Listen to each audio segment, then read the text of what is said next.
राजकारणात दर मिनिटाला काहीतरी नवं घडतंय. बातमी कुणीही दे, पण खरी अपडेट मिळते फक्त राजकीय लाईव्हवर.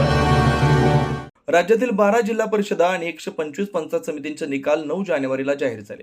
पण साऱ्यांचे डोळे खिळले ते साताऱ्याकडे. कारण इथं निकाल लागला त्रिशंकू. कोणाच्या गळ्यात सत्तामाळ पडणार याची उत्कंठा दिवसेंदिवस टोकाला पोहोचते. साताऱ्याच्या राजकारणात पडद्याआड हालचाली सुरू झाल्या आणि मुंबईतल्या नंदनवन बंगल्यावर एक महत्वाची भेट घडली. मंत्री मकरंद पाटील आणि पालकमंत्री शंभूराज देसाई यांनी उपमुख्यमंत्री एकनाथ शिंदे यांची भेट घेतली. या भेटीत सत्तेच्या समीकरणांना नवा वळण मिळाल्याची खात्रीशीर माहिती समोर आली.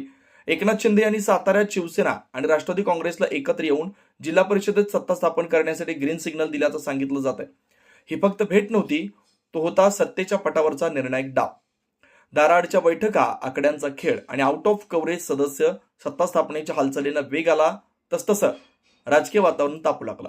राष्ट्रवादी काँग्रेसचे 20 सदस्य आणि स्वाभिमानी शेतकरी संघटनेचा एक सदस्य साताऱ्याबाहेर हलवण्यात आल्याची चर्चा रंगली. काही सदस्यांचे फोन स्विच ऑफ तर काही आउट ऑफ कव्हरेज. जणू सत्तेच्या लढाईत प्रत्येक अंक जपण्यासाठी आखलेली रणनीती. आकड्यांचा खेळ फक्त गणित नव्हता, तो होता प्रतिष्ठेचा, वर्चस्वाचा आणि राजकीय भविष्याचा.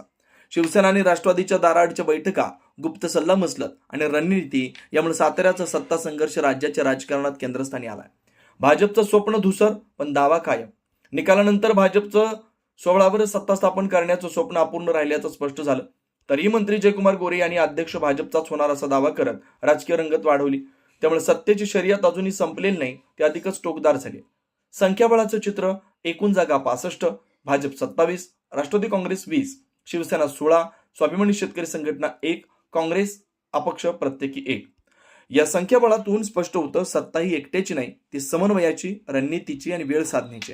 साताऱ्यात आता केवळ अंकाची बेरीज नाही, तर राजकीय इच्छाशक्तीची परीक्षा सुरू आहे. कोणत्या गटाचा डाव यशस्वी ठरणार, कोणाच्या गळ्यात अध्यक्षपदाची माळ पडणार. साताऱ्याचा सत्ता संग्राम आता केवळ जिल्ह्यापुरता मर्यादित राहिलेला नाही, तो संपूर्ण राज्याचं लक्ष वेधून घेणारा राजकीय थरार ठरला.